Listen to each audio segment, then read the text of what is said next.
Welcome to this week's edition of Flashback Friday, your opportunity to get some good review by listening to episodes from the past that Jason has handpicked to help you today in the present and propel you into the future. Enjoy. Welcome to the Holistic Survival Show with Jason Hartman. The economic storm brewing around the world is set to spill into all aspects of our lives. Are you prepared? Where are you going to turn for the critical life skills necessary to survive and prosper? The Holistic Survival Show is your family's insurance for a better life.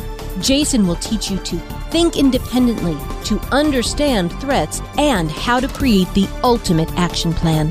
Sudden change or worst case scenario, you'll be ready. Welcome to Holistic Survival, your key resource for protecting the people, places, and profits you care about in uncertain times. Ladies and gentlemen, your host, Jason Hartman. It's my pleasure to welcome Sidney Powell to the show, former Department of Justice attorney and author of Licensed to Lie, Exposing Corruption in the Department of Justice. What could be more timely than that? Sidney, welcome. How are you? Thank you so much. I'm fine, thank you. It's good to have you. Just give our listeners a sense of geography. Where are you located? At the moment, I'm in Asheville, North Carolina. Oh, beautiful place. I've been there. Yes. Tell us how you came to write the book. I mean, you broke some amazing news. Tell us about that, too. Yes. I wrote the book not because I wanted to, but because I felt like I had to. I call it the book I literally prayed I would not have to write. It tells the true story of prosecutorial misconduct, deliberate prosecutors' wrongdoing at the highest and worst levels in some of the most major high-profile litigation of the last decade, including the Arthur Anderson case, the Merrill Lynch Enron prosecution, and the government's prosecution of United States Senator Ted Stevens, thereby unseating the longest-serving Republican in the United States Senate, changing the balance of power in the Senate, and enabling the enactment of Obamacare, among other things. This is just unbelievable. I'm glad you wrote the book because people need to know.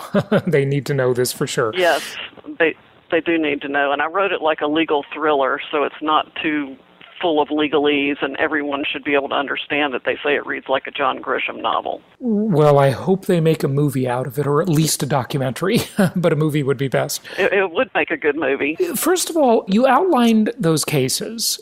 Tell us why. I mean, I always ask, what would be the motivation for the prosecutors to engage in these dirty deeds? Why would they do it? Like in each of those cases, what do you think their motives were? It's hard for me to understand. I can't really ascribe a particular motive to them because it's so wrong. It's off my radar screen. I do know that they punch their tickets to, very high-powered jobs and very lucrative senior positions in major international law firms, and I'm talking about, drawing 7-8-figure incomes from that. One became chief White House counsel. One became general counsel, deputy director of the FBI. One became the acting attorney general for the criminal division of the Department of Justice that then micromanaged the Stevens prosecution, and that wound up being so corrupted, Judge Sullivan dismissed the indictment and then appointed a special prosecutor to investigate the Department of Justice itself and the ironically named Public Integrity Section lawyers who had corrupted that prosecution under the direction of Mr. Matthew Friedrich. Another is now head of the criminal division of the Department of Justice, Leslie Caldwell. She's the prosecutor who led the government's indictment of Arthur Anderson, only to be reversed by the United States Supreme Court years later after 85,000 jobs were destroyed. The Supreme Court reversed it 9-0, stating it was shocking how little criminal culpability the jury instructions required, and the indictment did not allege criminal conduct. Mm-hmm. Okay, so let's maybe go chronologically here, and we'll work our way up to Lois Lerner, who is, in my opinion, should be sitting in jail cooling her heels for contempt, or at least sanctioned, at the very least. What's the oldest case? Is it the Enron one of the ones that you mentioned? Yes, the Enron prosecutions were the oldest one. The government appointed the Enron task force. The Department of Justice did. I think Michael Chertoff handpicked these prosecutors. For someone, just kind of give the high-level view of that case. It involved Enron, Arthur Andersen, Merrill Lynch. There were multiple cases, and everyone assumed, of course, there was justifiable public outrage over the complete destruction of Enron. And it was a complicated scenario. There was outrage across the country because so many people lost so much money. That led to the creation of this Department of Justice task force that was then untethered from the department because of Bush's connection with Ken Lay, who was chair of Enron. So this group of handpicked terror of prosecutors got together and decided to make up crimes out of things that weren't. It cast a net that was far too broad. Of course, there were some people at Enron who had committed crimes, but many who were indicted had not. And they went about it in such a way that they really shut down any opportunity for justice to prevail. Given the public outrage, that kind of fuels a feeding frenzy for scalps in the first place. And then they named over 100 people as unindicted co-conspirators, so that anyone in that realm at all had to lawyer up, couldn't talk to anybody else. Unindicted co-conspirators. So that means, what does that mean? Explain the legal implications of that, as you will. So, that, in other words, the Department of Justice labeled, what you said, 100 people? Over 100 people. Okay, yeah. So over 100 people. Now, these were people that probably worked for Merrill Lynch, Enron, and Arthur Andersen, right? Correct. Okay, and so they labeled them as unindicted co-conspirators, so they didn't go after them. The people did not know whether they were coming after them or not. They knew that there was a pall cast over them, and that immediately put extreme stress on them and required them to get lawyers, required them to invoke their rights of their Fifth Amendment protections if they were called to testify. Because the prosecutors were also threatening to indict for perjury or obstruction of justice anyone who testified at any time about any facts that were contrary to the task force view of the facts. Wow, that's just amazing. So what effect does that have on the case? Like the fact that these people lawyer up, they take the Fifth Amendment. What does that do? What is the outcome that creates? It made it virtually impossible to mount a defense. For example, the 4 Merrill Lynch executives who were literally just doing their jobs couldn't even talk to their own in-house counsel about what had happened in the transaction. It took us 6 years to find out the truth about what she had told the grand jury, the Enron grand jury, before the indictment. And it turned out that she had testified before the grand jury. Hang on a second, though. The transaction. What is the transaction? Yeah, the transaction was it's called the Enron or Nigerian barge transaction, pursuant to which Merrill Lynch invested $7 million in a power project that Enron was conducting for the country of Nigeria at the request of our State Department. And I got to ask you something before you dive into more detail, and I appreciate the detail. It's really quite fascinating. I have noticed over the years that Merrill Lynch, as well as Goldman Sachs, but Merrill Lynch seems to be involved in so many criminal activities, so many, actually, I don't know if they're technically criminal per se, but I'll call them criminal for layman terms. They're just wrong. Okay. Are you saying Merrill Lynch and Enron weren't guilty of anything? They didn't do anything wrong? Or Arthur Andersen with the paper shredders and so forth? Because that's my belief, is from the public point of view, is it seemed like Arthur Andersen, the accounting firm that was in business for 150 years before that. My cousin used to work for Arthur Andersen. It seemed like they destroyed documents. Enron, it seems like, was pulling scams with their special purpose vehicles and such. I don't know exactly what Merrill Lynch was doing in there, but they always seem to be involved in something bad. How do you like that for throwing the baby out with the bathwater? Hey, listen, I'm not a lawyer. I don't have to live up to any big standards here. I'm not a prosecutor. So just my impression, anecdotally, I have not studied this in detail. That was my impression too, frankly, until I got into the cases. And the book explains that. The reason that's what everybody thinks is because that's all anybody heard. Right, of course. Yeah, that was in the media, and whatever the media sells is what everybody ends up believing. And that's all the government was sharing because they were hiding the evidence that showed people were innocent. For example, in the Merrill Lynch case, they had actually yellow highlighted the evidence from witnesses who had been direct participants in the alleged transaction that they said was criminal. And they yellow highlighted their exculpatory statements that were favorable to the defense, and they hid them for 6 years while 4 Merrill Lynch executives went to prison on an indictment that did not even state a criminal offense. Wow. That's now I'm actually starting to feel some sympathy for Merrill Lynch. Did Enron do anything wrong? I mean, just broadly? There were any number of things done wrong at Enron. Some were bad business judgments. Some were overly aggressive. I certainly think their procedures for accounting were way overly aggressive. And there were people at Enron who actually stole money. Fastow, Copper, and Ben Glisson made sweet plea agreements with the government. Actually, Glisson pled guilty without a deal, but then got one later. The young treasurer of Enron, to soften him up, when he pled guilty and refused to cooperate, they put him straight into solitary confinement for a few weeks. Mm-hmm. Yeah. I mean, they really played hardball with these business people. One of our young Merrill Lynch executives was sent to a maximum security prison with the worst of the worst, and we got him completely acquitted on appeal. After how long did he spend in prison?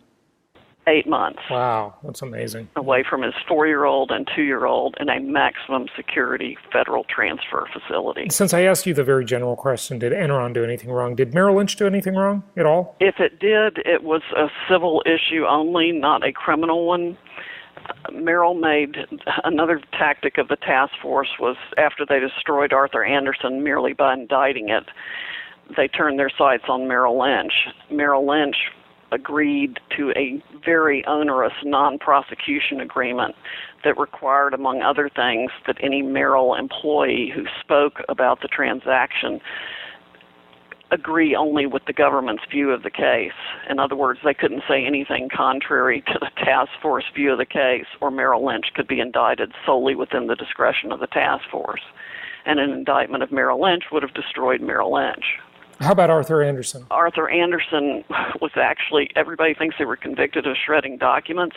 Arthur Andersen was actually charged with witness tampering, not shredding documents. It had no legal obligation to keep any documents at the time the documents were shredded. And as you know, accountants, lawyers, doctors, they're not supposed to have paper flying around. There are things we are supposed to protect and shred. There was no subpoena at the time. And so after Andersen and its 85,000 jobs were destroyed, the Supreme Court reversed it completely, 9-0. A unanimous Supreme Court reversal. Mm-hmm. All right, yeah. Based on the flawed indictment and the fact that the prosecutors and the district judge in Houston took any element of criminal intent out of the jury instructions.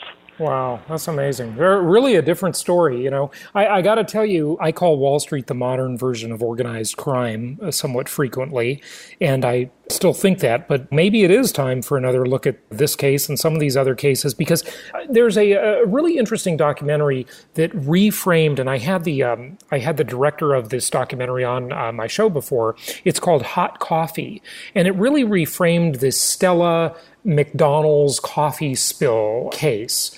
And McDonald's just completely vilified this poor old lady. It seemed like this ridiculous jury verdict, and immediately I thought, and everybody else did, knee-jerk reaction was, we need tort reform. This is absurd that these companies can be liable for this kind of stuff, blah, blah, blah. But there's two sides to that story, too. So maybe there's two sides to this one. I'm open to hearing it. Okay. I don't want to spend all our time on this one, though, because there's a few others, and we really got to get to Lois Lerner as well. Any other comments about Enron, Arthur Andersen, Merrill Lynch, that case, if you would? One of the things I'm encouraging people to do is to wait to form judgments until we know more of the facts, because it is so easy to jump to a conclusion with respect to anything. I was guilty of it myself in this, and the book reveals that as it goes along. But there was so much out there that the government hid, and then the prosecutors that hid it rose to extremely powerful positions and have basically been running our government for the last 6 years. And nothing has been done to them. They've not only not been punished or called to account for their wrongdoing in any way, they were all promoted. Of course, that's what happens in our system. You do something wrong, you get promoted. Apparently. Next case, if you will. Next case on the docket. The next one would have been, Andersen was the first conviction. It was the first conviction by the task force. And then the 4 Merrill Lynch defendants. The Merrill Lynch defendants from the barge case, the judge, as he sent them to prison, literally said, I realize you were just doing your jobs. But he refused to dismiss the indictment, even though it stated something that had never been charged as a criminal offense in the history of our country. It was a completely unprecedented application of the statutes to facts like were in this case. So the 4 Merrill Lynch executives went to prison while the prosecutors had actually yellow highlighted and hidden the evidence that showed they were innocent. Unbelievable. This is insane. This is so terrifyingly scary that you could be, and this could happen to any of us, okay? You may think you live this pristine life, and believe me, there are so many laws, everybody's breaking laws nowadays. Even if you don't speed in your car, you're breaking a law. Trust me, the government has a law that you are breaking. Some, I'll say ambitious in a snarky way, district attorney or someone at the DOJ, they could just have it out for you. Or they could be trying to win re-election, or they could be trying to further their career in some way, and they'll just go and ruin your life. That's and maybe exactly take away your freedom here. and maybe take away your life. Yes. The Fifth Circuit Court of Appeals reversed the conviction of the 12 out of 14 counts of the Merrill Lynch convictions because the indictment was fatally flawed and the defendant's conduct was not criminal. But we couldn't even get them bail pending appeal. So they served a year in prison while their appeals were pending, only to be told by the court that there was no criminal offense charged.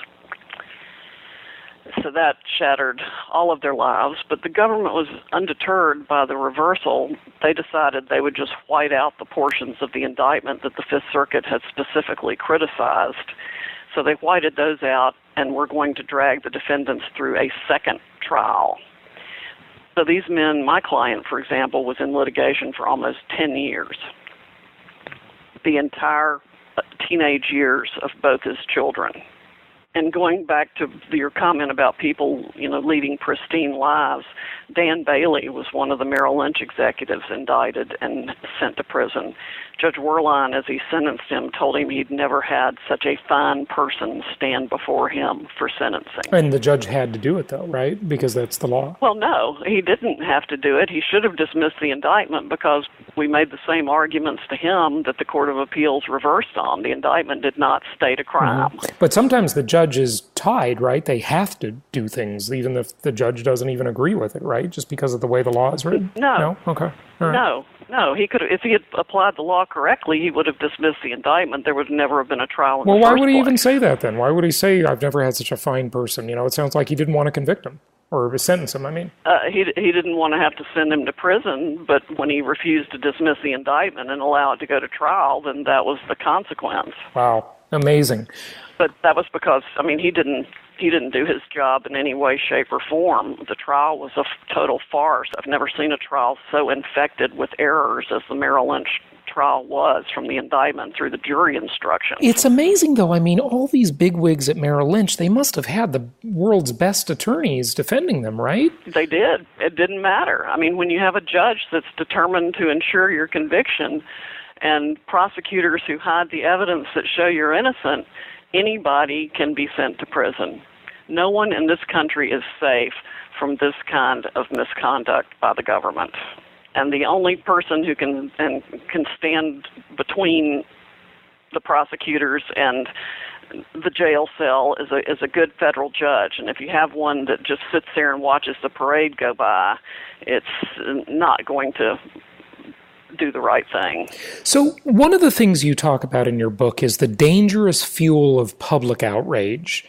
This is kind of where the media turns us all into lynch mobs, right? Yes. We just want to bring people to justice so bad that we become blinded, and the courts become blinded. You know, how much pressure do these judges and prosecutors feel to just nail somebody? Even, maybe it's not even the right person. The prosecutors were selected for the purpose of doing that.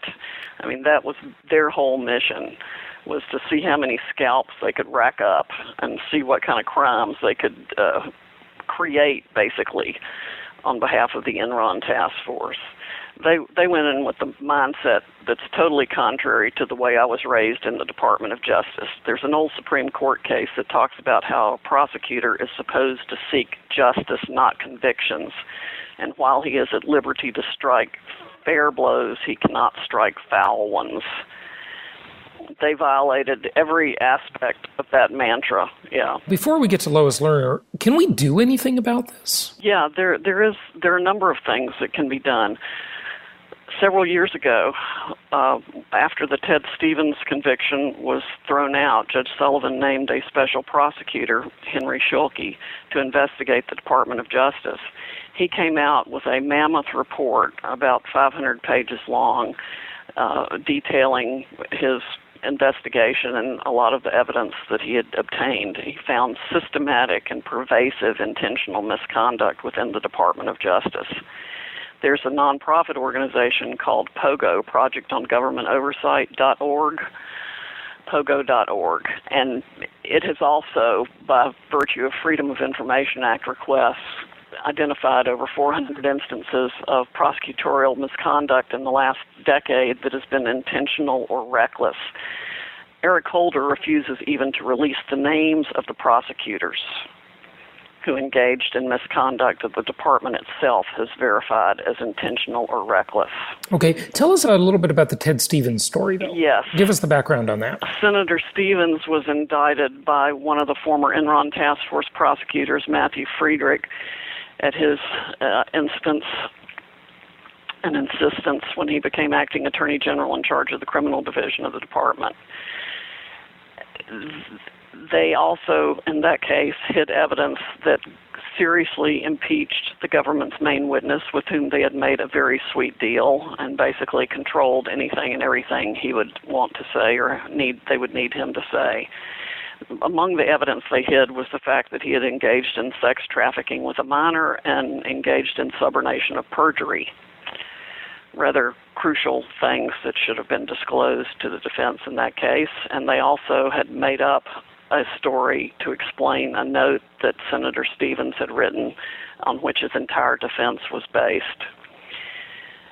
So the senator was convicted a few days before the election that for his Senate seat that was one of the most hotly contested races in the country at the time. He lost the election by only a few votes despite the criminal conviction because Ted Stevens was beloved in Alaska. The airport was named for him. Everybody loved Ted Stevens. He was a World War II hero. He was a former U.S. attorney. He just done all kinds of good things for the state of Alaska. So he only lost by a few votes, but that changed the balance of power in the United States Senate. An unusual thing happened. A young FBI agent assigned to the case broke ranks from his fellow agents and blew the whistle on prosecutorial misconduct that he had witnessed. That happened in December after the conviction in late October, early November. There had already been any number of instances where the defendants and the judge had caught the government in one lie after the other, having failed to disclose this or failed to disclose that. They sent a witness back to Alaska to keep him off the witness stand. They found out later it was because he had not done well in his mock cross-examination.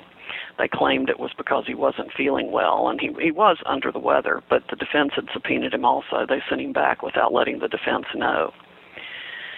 So a number of things had been discovered throughout the trial. Well, the FBI agent blowing the whistle just blew it wide open. Judge Emmett Sullivan in the District of Columbia was absolutely livid.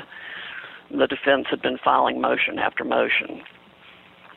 So that led to a new set of prosecutors being appointed. Judge Sullivan held the original prosecutors in contempt of court. That triggered a requirement within the Justice Department that new prosecutors be assigned to the case.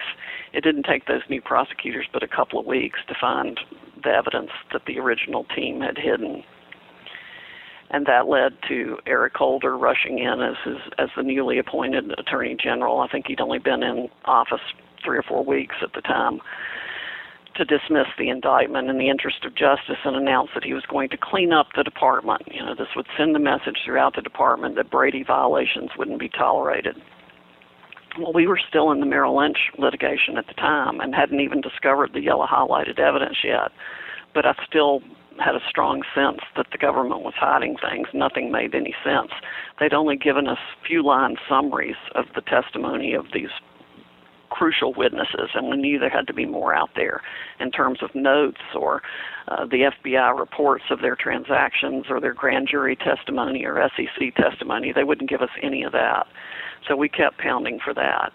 Well, after the Stevens debacle and the dismissal of that indictment, the third team of prosecutors assigned to the Merrill case, as they were trying to retry the defendants, did give us a few little things.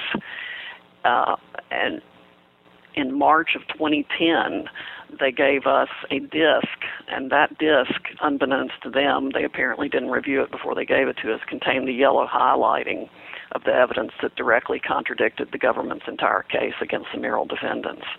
So they produced that only by accident and didn't realize they'd even done it.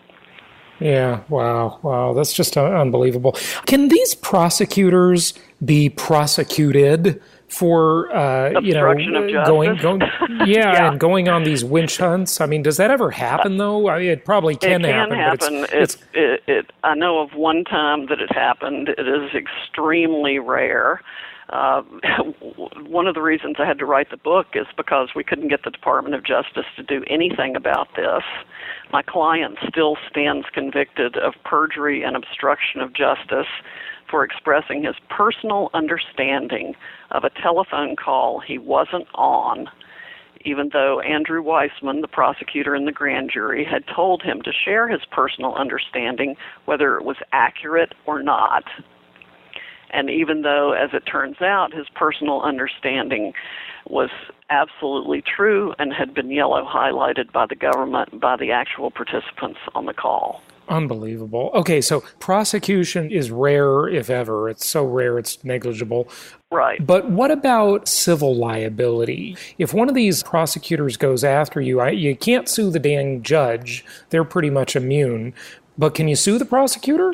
That is extremely difficult also. There is a little bit of precedent for that, but again, it is so rare as to be negligible and a standard so hard to meet as to be negligible.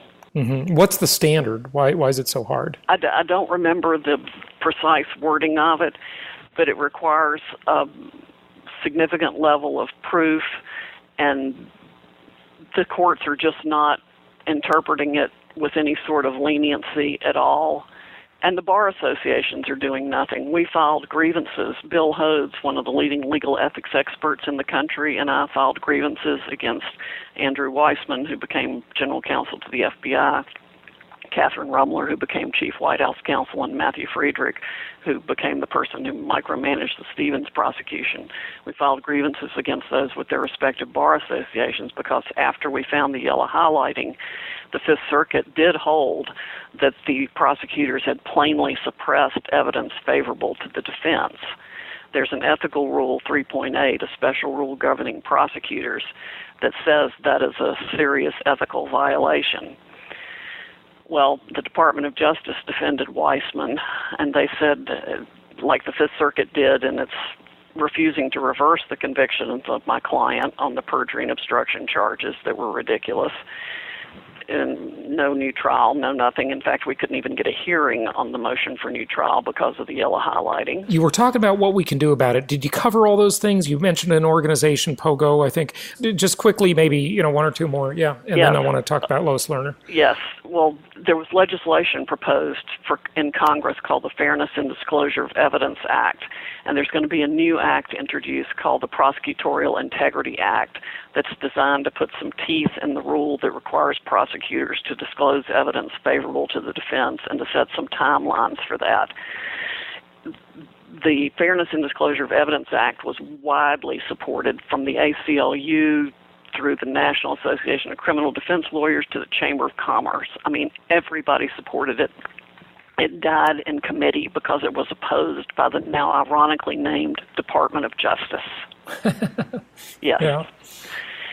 And so now the Prosecutorial Integrity Act will be introduced. We will try again to get that legislation passed, and hopefully there will be more impetus to pass it, particularly with the book out and people reading it and listening to radio shows like this. Also, judges can enter Brady compliance orders. District court judges at the trial and level in the states and the federal system could do that tomorrow and require prosecutors to produce the actual evidence. Summaries should rarely ever be allowed. They shouldn't have been allowed in our case. If we had gotten the actual documents, this wouldn't have happened. That could be a good step in the right direction. Yeah, that's an immediate step in the right direction. And I also want to encourage people not to shirk their jury duty. And everybody thinks it's such a pain, and it does take time out of your life, but it's one of the places. A single juror is the last bastion of democracy because a single juror can stop an unjust criminal conviction. That's a great saying, by the way. A single juror, just you, one person, is the last bastion of democracy. It reminds me of the great quote by Ayn Rand when she's talking about group rights, the concept of does a group have any rights, right? And, nowadays we have all these groups and they want rights. But the smallest minority on earth is the individual. There's no such thing as group rights, only individual rights. Yeah. And, John Galt, who is John Galt, comes out in theaters tomorrow. Oh, the third one is already out. Part three comes out tomorrow. That's great. I have a couple friends that were involved in the production of that movie. I'm sure it'll be awesome. Let's talk about the IRS scandal really quickly. We've definitely taken a deep dive into this stuff, but this is just disgusting what is going on with Lois Lerner and her BlackBerry, and you broke that story. Tell us more about it. Yes. Judge Emmett Sullivan, one of the heroes in the book License to Lie, is the judge who is presiding over Judicial Watch's Freedom of Information Act lawsuit against the IRS, pursuant to which they've requested the same emails that Congress has been trying to get. Judge Sullivan was the one who appointed the special prosecutor in the Stevens case to investigate the Department of Justice.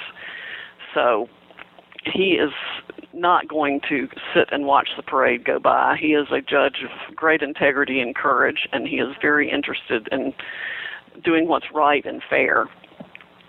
So when the first affidavits were filed in response to his order, he had also appointed a special magistrate to assist the parties in finding the emails from other sources. That magistrate judge is an expert in electronic discovery.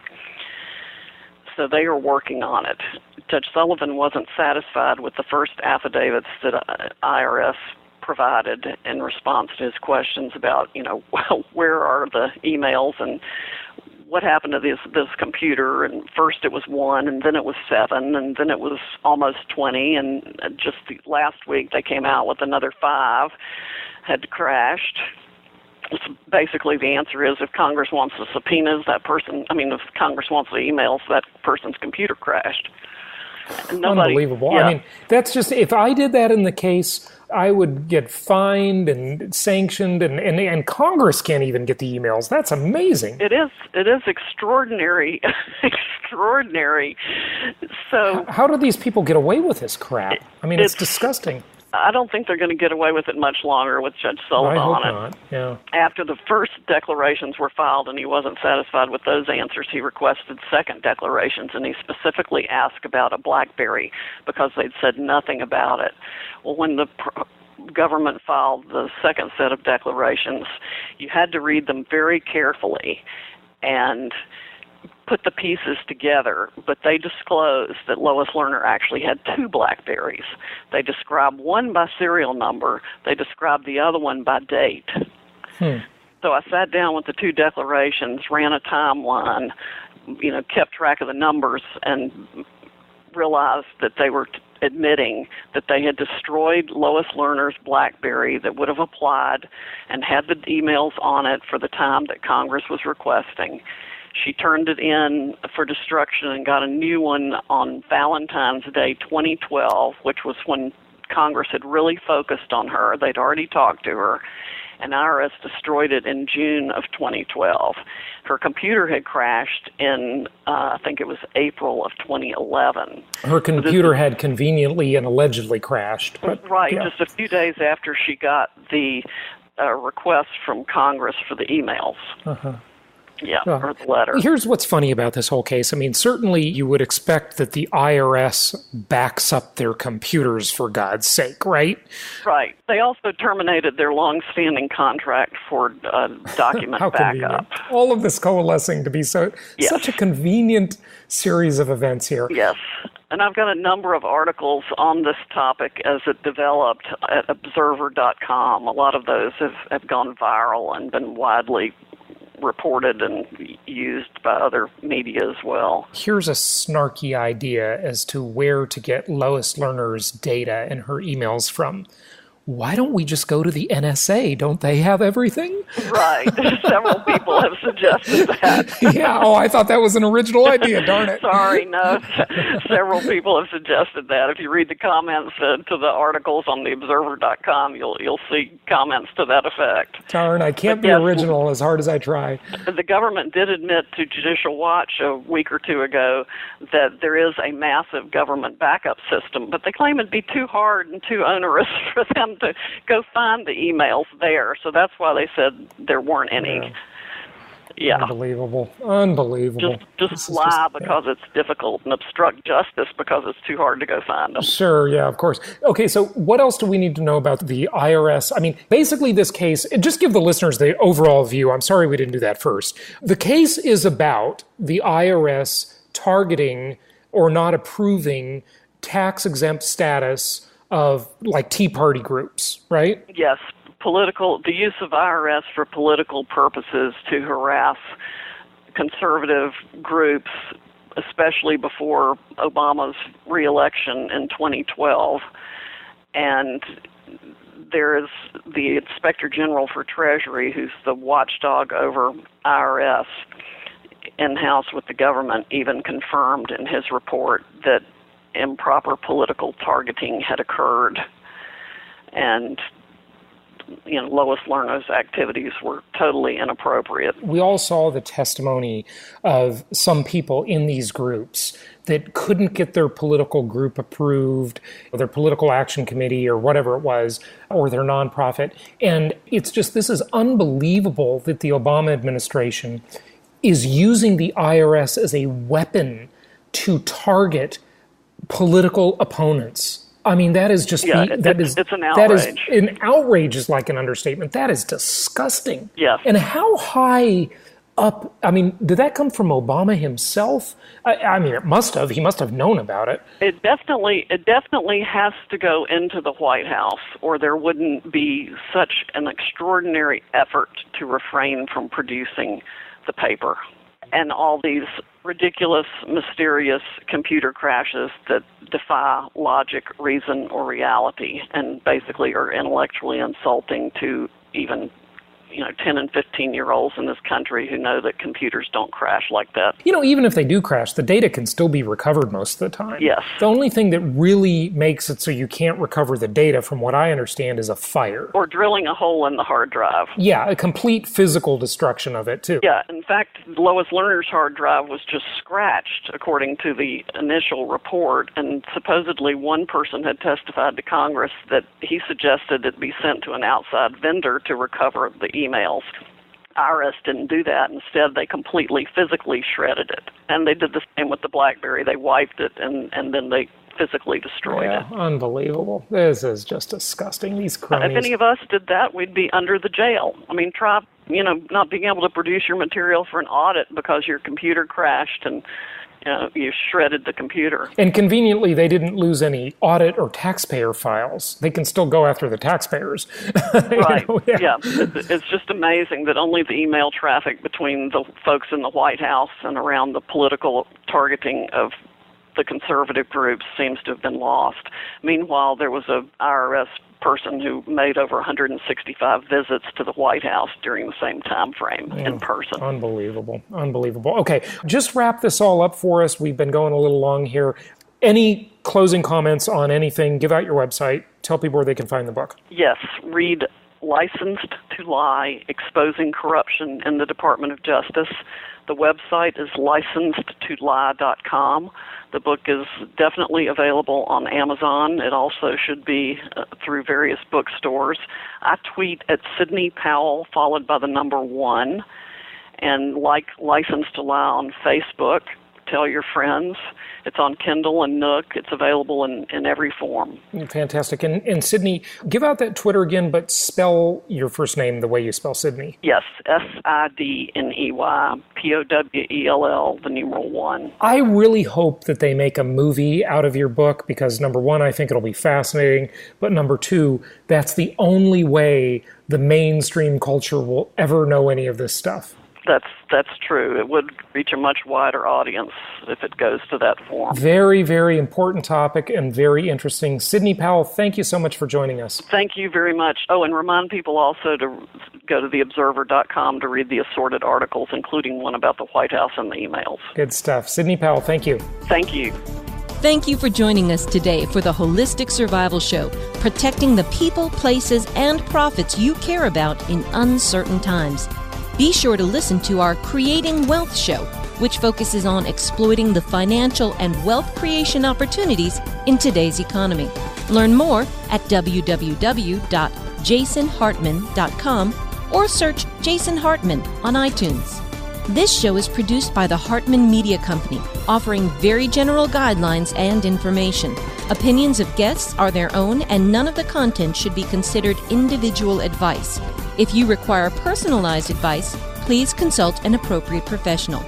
Information deemed reliable, but not guaranteed.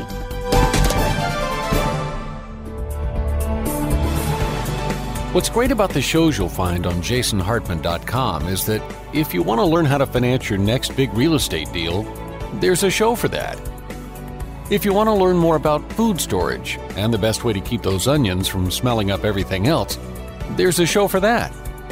If you honestly want to know more about business ethics, there's a show for that. And if you just want to get away from it all and need to know something about world travel, there's even a show for that. Yep, there's a show for just about anything. Only from jasonhartman.com. Or type in Jason Hartman in the iTunes store.